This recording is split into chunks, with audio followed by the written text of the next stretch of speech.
Hello dear subscribers, today I will tell you how you can easily update all of your apps on your Android only by one click. So for doing this you just need to go to Play Store, and in Play Store you need to open your installed all apps. So let's wait until it will successfully open our Play Store. Just go back and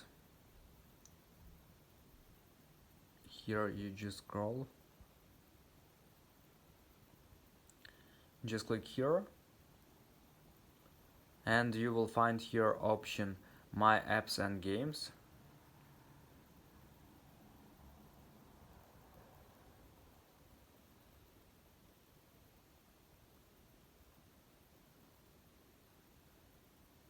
So just wait some time until it will write you what apps you can update, and you will see here button update all, and only by one click you can also update all of this list of your apps, just clicking here on update all apps.